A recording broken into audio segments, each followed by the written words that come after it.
Pode descrever a faca com que a esfaqueou? Well, explain what a French knife. It's a chef knife, like. Is it long? Okay. Essas parecem ser as palavras incrivelmente assustadoras de Afani Muhammad, a funcionária do McDonald's acusada de assassinar sua gerente a sangue frio, supostamente esfaqueando-a até a morte. Ela acabou de ter uma audiência muito importante em seu caso, onde não apenas imagens de vigilância do suposto crime brutal foram exibidas no tribunal.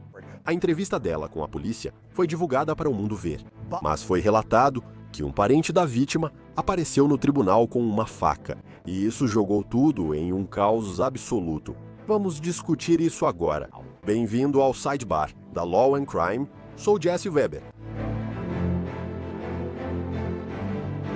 Agora você pode pensar isso. Um parente de uma mulher que supostamente foi esfaqueada até a morte por uma colega de trabalho apareceu na audiência do réu com uma arma, segundo relatos. Que essa seria a atualização mais chocante, a alegação mais surpreendente em uma história que estamos cobrindo há meses. Talvez não.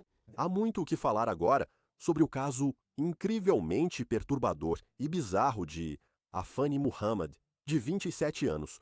Agora, tudo teria começado quando Muhammad desabafou nas redes sociais sobre sua gerente, Jennifer Harris, em um McDonald's de East Point, Michigan.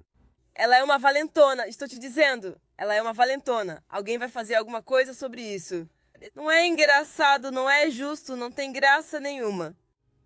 Ela pode seguir sendo valentona, mas isso vai acabar voltando para ela.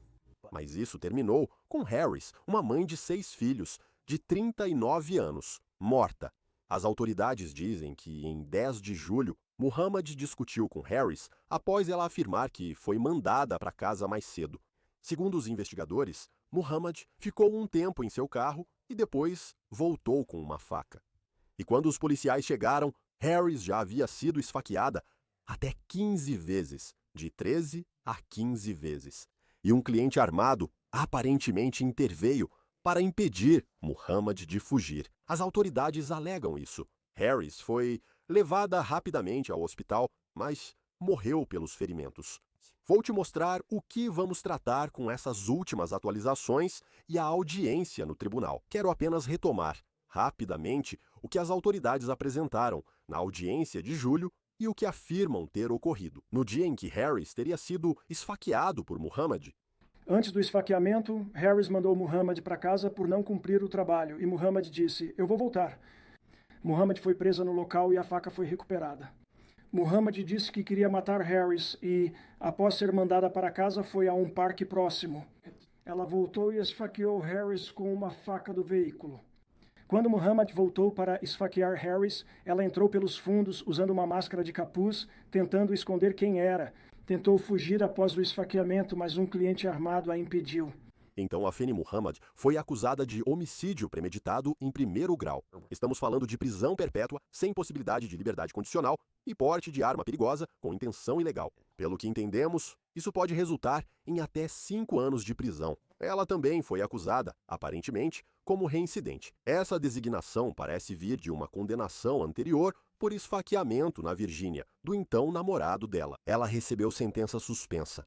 Ela foi considerada apta para julgamento, tema já discutido em outro episódio do Sidebar. Mas agora, precisamos falar sobre o que acabou de acontecer outro dia no tribunal durante a audiência preliminar de Muhammad. Então, se há provas suficientes para o caso seguir adiante, há causa provável suficiente de que ela cometeu o crime, e se o caso deve ir ao tribunal de segunda instância, há muito o que discutir, incluindo alguém sendo levado sob custódia. Certo, então deixe-me chamar o advogado de defesa criminal, Neil Rockheim, para falar mais sobre isso. Neil, muito obrigado por dedicar seu tempo. Temos muito para discutir. Quero começar, talvez, com uma das coisas mais surpreendentes que aconteceram. Tudo bem? Está sendo relatado que uma parente da vítima, Jennifer Harris, foi detida no tribunal na sexta-feira. Segundo Fox 2, Detroit News, WXUXZ e ABC7, uma parente, possivelmente a filha adolescente de Harris, teria tentado entrar no tribunal com facas, que essa parente foi detida. A audiência teve que ser interrompida. O relato é que, após ver as imagens de vigilância exibidas no tribunal, ou seja, as imagens do réu supostamente entrando naquele McDonald's e em seguida atacando Harris.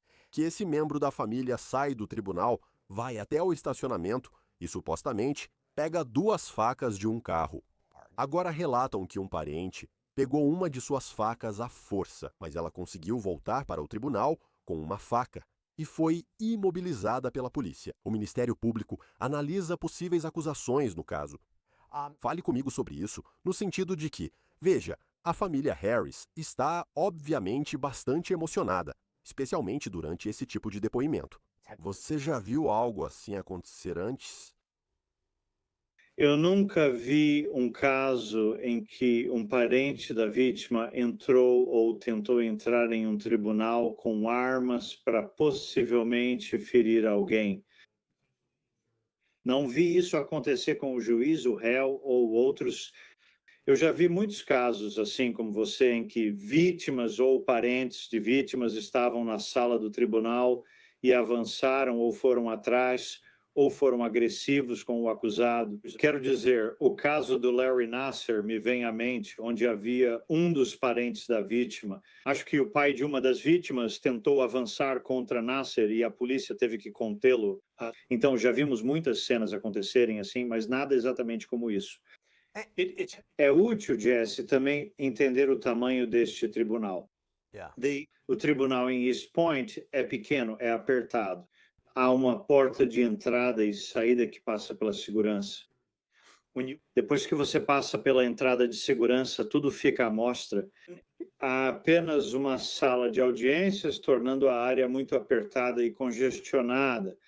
Se as emoções de alguém estão à flor da pele por causa do processo judicial, não há muito o que fazer. Para se acalmar, não há muito tempo ou espaço para você mesmo ou para permitir que alguém consiga dissipar essa energia. O estacionamento é logo ali fora, pequeno e apertado. Então, eu posso imaginar como as emoções dessa mulher a dominaram e ela tentou entrar escondida com algumas armas no tribunal. E veja, novamente, se isso que está sendo noticiado for verdade e a alegação for verdadeira, que foi depois de assistir às imagens das câmeras de segurança, eu não estou totalmente surpreso. É um momento muito difícil e emocional. A alegação é que era uma faca, não apenas uma arma. Então há algo simbólico aí, certo? Você fala de Harris, morto a facadas, supostamente por Afeni Muhammad, que esse parente traz praticamente o mesmo tipo de arma. Você acha que o Ministério Público vai acusá-la aqui ou acusar esse parente aqui? Não sei a resposta, mas acho possível. Se eu tivesse que adivinhar, eu diria que não. Mas, de novo, isso é só um palpite. Olha, trazer armas para um tribunal é extremamente perigoso. Já vimos casos de pessoas levando armas a tribunais ou áreas restritas. Mas uma faca é uma arma ofensiva incrivelmente pessoal, certo? E eu assisti a sua outra excelente cobertura desse caso. E você e outros convidados falaram sobre como uma faca é uma forma tão íntima de tentar ferir ou matar alguém. E outra pessoa que poderia ser pega no fogo cruzado poderia ser um juiz, poderia ser um oficial de segurança, promotor ou advogado de defesa do tribunal. Quando você traz uma faca e tenta ferir alguém, pode acabar machucando outras pessoas também. Acha que pode haver uma acusação processável? Sim, acho que o promotor poderia dizer: é a família da vítima, não quero piorar. Ela já superou. É cara ou coroa, tanto faz. Comente agora sobre as imagens de vigilância, mostrando Muhammad supostamente esfaqueando Harris, exibidas no tribunal. O Detroit News informou que a família Harris, mais uma vez, ficou extremamente emocionada, mas foi a mãe de Harris que aparentemente desmaiou no chão. Acho que isso mostra o peso emocional dessa prova, mas qual será o impacto disso no caso jurídico também? Quero dizer, não é todo dia que você tem imagens de um crime, seja prestes a ser cometido ou sendo cometido. Você está certíssimo, raramente pegamos o momento, não é? Muitas vezes vemos situações em que as pessoas estão entrando na cena de um crime ou saindo da cena de um crime, mas aqui você realmente vê o crime. Então, ver seu parente realmente sendo morto, quero dizer, essas imagens nunca vão sair da sua cabeça. Elas vão assombrar a família da vítima. E vou te dizer mais uma coisa, vai assombrar os jurados também. Tente escolher um júri em um caso desses. Eles vão dizer, você vai contar para eles. Você não vai ouvir apenas sobre o assassinato, você não vai ouvir apenas sobre as consequências ou o que levou a isso. Mas nós vamos mostrar para você, você vai realmente ver um assassinato. Nós assistimos coisas assim na televisão, em filmes, mas sabemos que são simuladas. Sabemos que são encenadas e que são feitas para parecer reais.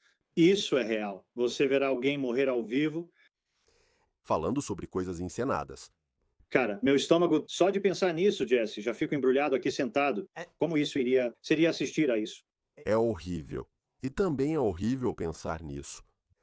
Sabe, vendo como a cena foi assustadora, se as acusações forem verdade, alguém de máscara e com uma faca. É difícil entender. Agora, comente sobre o que está sendo apresentado no tribunal. Como não mencionar a entrevista de Afeni Muhammad com a polícia? Agora vou explicar. Depois de ter seus direitos lidos, ela aparentemente assina uma renúncia desses direitos e parece falar voluntariamente com os detetives. Nesse momento, ela detalha como se sentiu intimidada por Harris, que a obrigou a bater o ponto no trabalho. Ela também a acusou de declarações racistas. Did she make you clock out or nothing? How many times? It happened just the third time this week. Third time this week? And can you tell me why do you think she's doing that? I think she was doing that because I had spoke up to her. Has this lady, has she been bullying you for a while, or is this just a 1 or 2 or 3 time? She's been bullying me for a while. Does she do that to other employees? She has been bullying. It was one of the girls she recently stopped messing with. Because now I guess I turned out to be what she wanted to bully, but she has been bullying her for a very long time. She played her little gangster music and she don't like how I play classical music. She does next door because I'm not like her, and she's like, she always saying comments like, I thought we all supposed to look out for each other, and came over and this and she would say things to like other coworkers, and then the day before yesterday she talked about me to one of the other coworkers. E então ela talvez confessa. Você esfaqueou ela? Did you want to kill her? Agora, se você não conseguiu ouvir isso, quando perguntaram, você queria matá-la? Ela parece dizer, quis. E sabe o que mais é louco? Na entrevista, ela parece demonstrar no detetive como supostamente esfaqueou Harris várias vezes. A região do pescoço, o peito. Dizer que é arrepiante é pouco. Ok, dizer que é arrepiante é pouco. E quando perguntaram como ela se sentiu depois de esfaquear Harris? What about now? Do you feel remorse or Like you said, like do you feel bad about it? Remorseful that you did it, or you feel relieved? Relieved that you did it? I feel better. Better? Yeah, but I'm not a cold person. That's why it sounds crazy to understand that. I'm here on. Neil, meu Deus. A gente fala sobre como entrevistas policiais com réus podem ser realmente ruins para um réu criminal. Pode piorar? Não. Isso é uma Hiroshima ou uma Nagasaki na escala de entrevistas terríveis, perigosas, horríveis e com grandes consequências. Olha, ela se colocou nessa situação. O perigo das redes sociais é que as pessoas falam sobre seus sentimentos, são tão abertas e compartilham o que sentem e se permitem ser tão vulneráveis no momento presente. Onde ela disse, eu vou fazer isso e essa mulher é meu alvo. E então ela vai lá e faz. E depois ela é pega pela polícia e diz, não, foi isso que eu fiz. Quero dizer, além dela mesma, Jessie, além de pegar uma fitinha vermelha e colocar nela e dizer, aqui promotor do Estado, eu me dei de presente como ré para você. Ela praticamente se enrolou com um laço, parecendo culpada. Vou comentar sobre o que o advogado de defesa dela disse na audiência preliminar. Beleza, vamos falar sobre isso, ver se foi eficaz, talvez, Dê uma ideia de para onde eles vão. Vamos conversar sobre isso. O assistente de promotoria de Macomb Kamar Palepu falou isso no tribunal. Ao resumirmos a principal teoria da promotoria, observamos a entrevista da polícia, abre aspas. Não houve discussão, não houve conversa. Quando ela foi entrevistada, ela admitiu que quando entrou lá para confrontá-la, para matá-la, ela tinha a intenção de matar Jennifer Harris. Quando ela fez isso, não estava em estado maníaco nem em surto emocional. Ela entrou calmamente para fazer todas essas coisas. Ela estava preparada. Novamente, vou falar sobre o que a defesa diz em um minuto, mas, Neil, eles estão tentando. Ele basicamente está dizendo, escute, não há defesa de saúde mental, não há defesa de surto emocional aqui, certo? Sim, ele está dizendo que isso se encaixa na definição clássica de assassinato premeditado, deliberado e planejado. Que ela tinha um motivo, ela pensou sobre isso, ela entrou no local de trabalho dela com uma máscara. Ela teve tempo para deliberar e esconder intencionalmente sua identidade.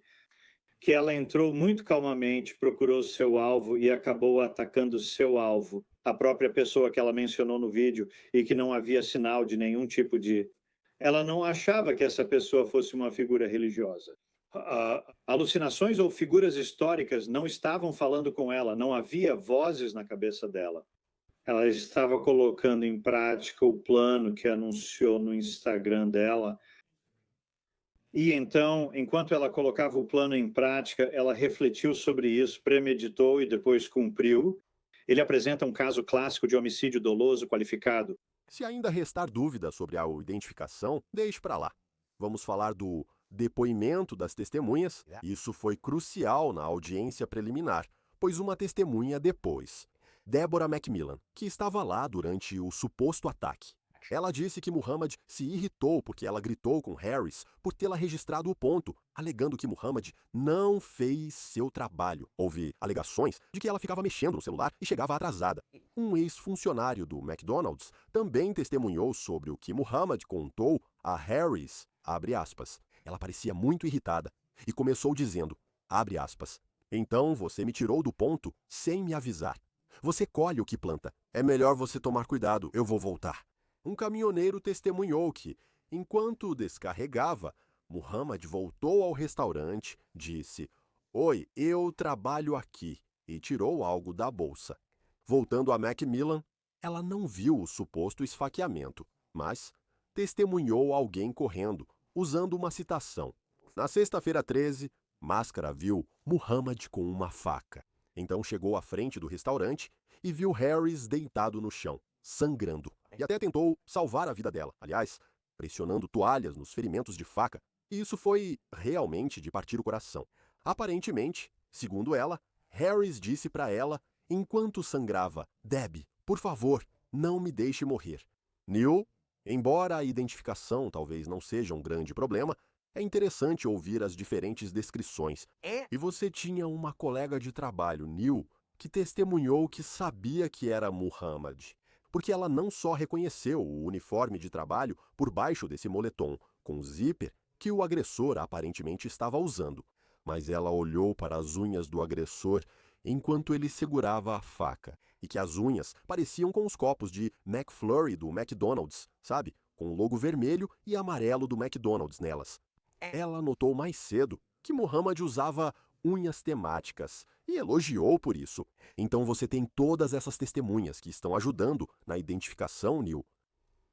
Você possui evidências diretas de identificação, como testemunhas oculares, reconhecendo ela como uma pessoa.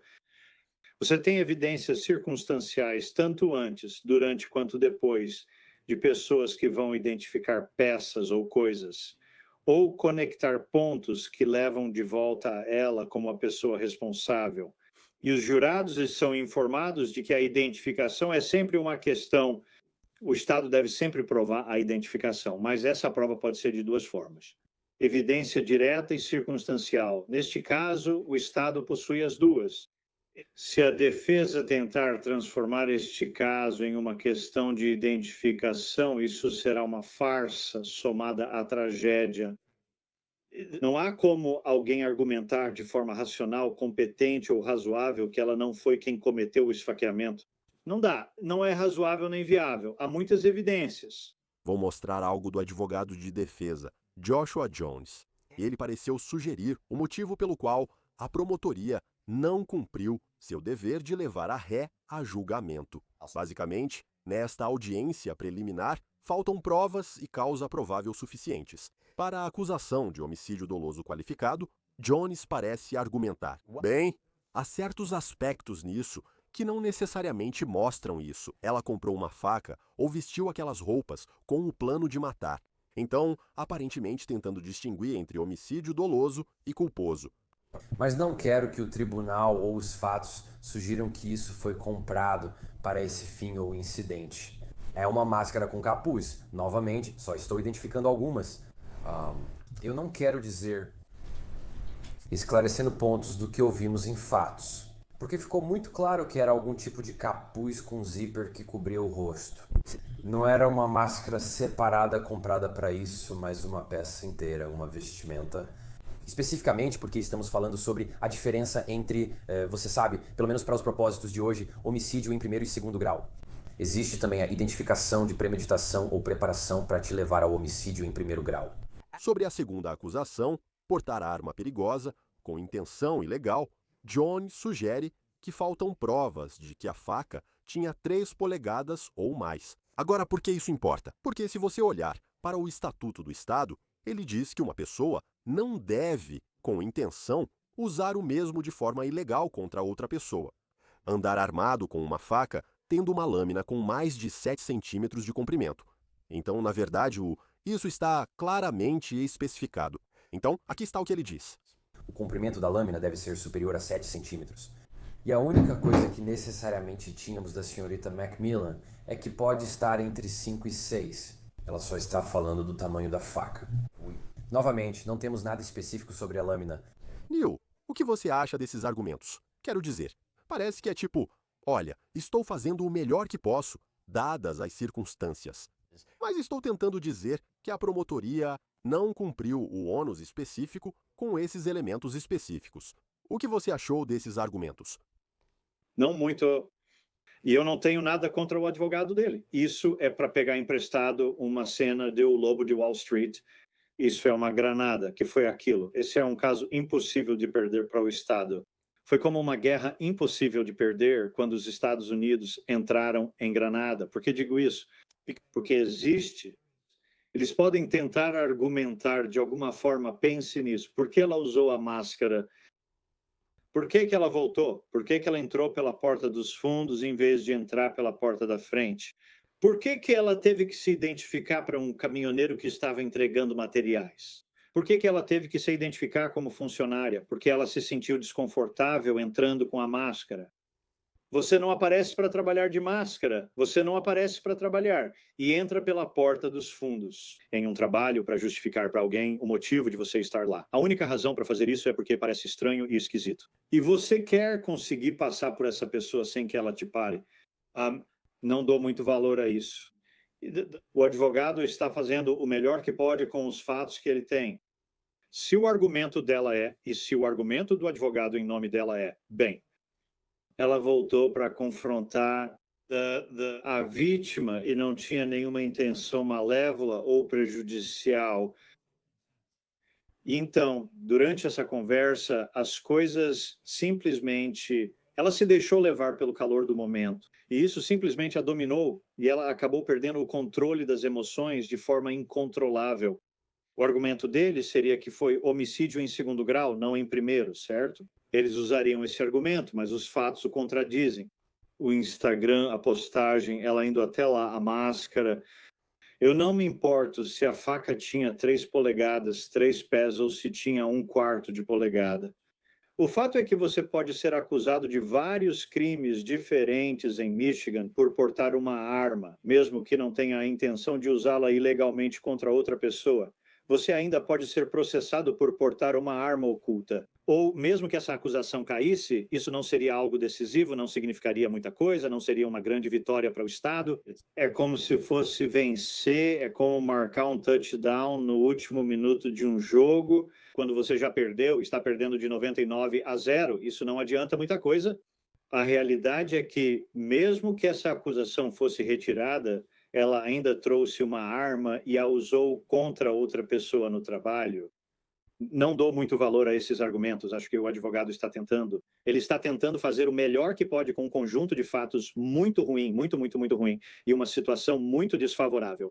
Veja, isso pode mostrar como eles vão argumentar, já que homicídio em segundo grau em Michigan inclui outros tipos de homicídio, e eles estão realmente analisando qual deveria ser a punição. Pois, como você sabe, pode ser homicídio em segundo grau com prisão perpétua, mas também diz, ou qualquer período de anos, a critério do tribunal, julgando o mesmo.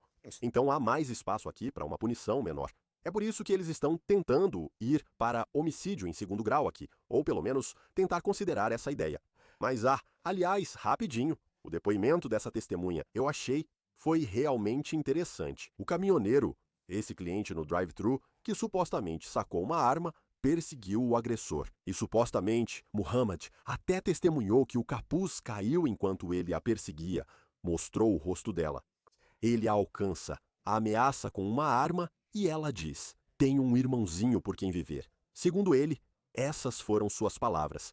Eles seguiram me intimidando. Neil, outra testemunha importante que ainda não citei.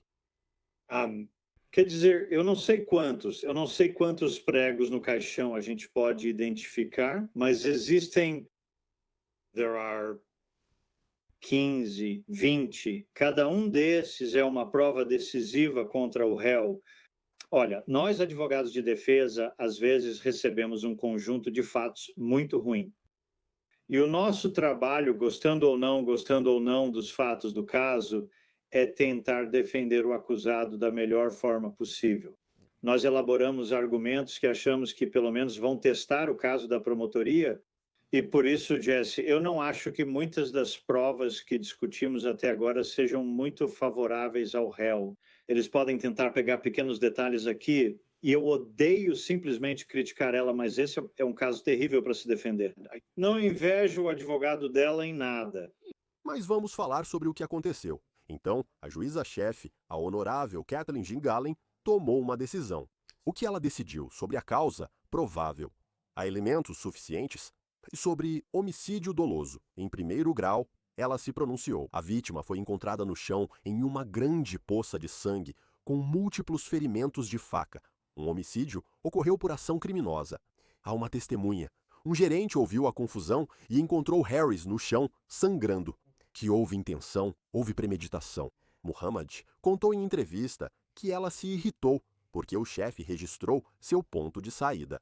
Ela foi ao parque, rezou e refletiu sobre seus erros, admitindo ter a longa faca de chefe. A faca tinha mais de 3 polegadas e o juiz afirmou que as evidências indicavam que ela queria Harris morto. Eu senti que queria ela morta. E que na entrevista, Muhammad, enquanto demonstrava como o esfaqueamento ocorreu, ela tinha essas unhas, que novamente essa forma de identificação. Tudo isso mostra uma reflexão fria. Ela volta para o McDonald's, executa um plano conscientemente, usa um capuz como máscara. Como uma testemunha disse, é tipo uma máscara do Jason, outro tipo de máscara de esqui. E que há mais do que evidências suficientes de que a Feni Muhammad, a ré, matou a vítima, Jennifer Harris, com premeditação. A promotoria fez seu papel e a acusação seguirá adiante. Acusação 2. Portar arma perigosa com intenção ilegal. O juiz afirma que a ré tinha uma faca de chefe e admitiu trazê-la para esfaquear a vítima. Esfaqueou a vítima e concluiu que havia causa provável de que a rétia portava uma arma perigosa com intenção de usá-la ilegalmente contra alguém. O Ministério Público fez sua parte e, assim, ambas as acusações serão enviadas ao Tribunal de Circuito para novos procedimentos com outro juiz. Neil, comente sobre isso. O critério ali é menor, então não surpreende a decisão do juiz, certo? Não é. A audiência preliminar de Michigan é basicamente o requisito de que haja causa provável estabelecida para sustentar uma acusação. É o menor ônus que temos, distante de além de dúvida razoável, prova clara e convincente ou preponderância das evidências. Eles não precisam mostrar isso. É mais provável do que não que ela seja culpada desses crimes. Eles só precisam mostrar que há alguma evidência para acreditar que ela é culpada dessas duas infrações. Então, é um fardo muito baixo. Mas eu acho que o que a promotoria fez durante a audiência foi expor bastante, que nos deu uma prévia de como os fatos serão apresentados. E você pode imaginar, e há alguns casos que já vimos em que um promotor expõe seu caso no tribunal distrital, tenta cumprir esse requisito mínimo, mas mal supera o obstáculo. É muito, passa por pouco mesmo. E começamos a imaginar como vai ser o julgamento, porque não conseguimos ver como isso pode ser muito melhor do que isso. Este caso não só cumpriu, mas superou o requisito e nos faz pensar, ok, se essa fosse a única prova apresentada pelo Estado, o caso seria convincente? Ela premeditou? Em outras palavras, ela pensou nisso, ela pensou, mesmo que por mais de um segundo, ela pensou e deliberou sobre o que faria, refletindo e considerando antes de agir. Então, mesmo que fosse o caso do Estado, acho que eles teriam mesmo que o ônus tenha sido cumprido só no tribunal distrital, ainda assim seria um caso muito convincente em julgamento, além de dúvida razoável.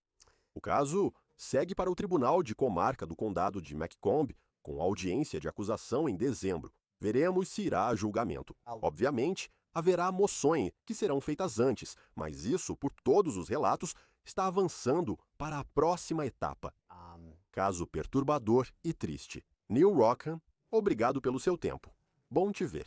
Obrigado, cara. Eu agradeço. Isso é tudo que temos para vocês agora aqui no Sidebar. Pessoal, muito obrigado por nos acompanharem. Como sempre, inscreva-se no YouTube, Apple Podcasts, Spotify ou onde ouvir seu podcast. Me siga no X ou Instagram. Sou Jesse Weber, até a próxima.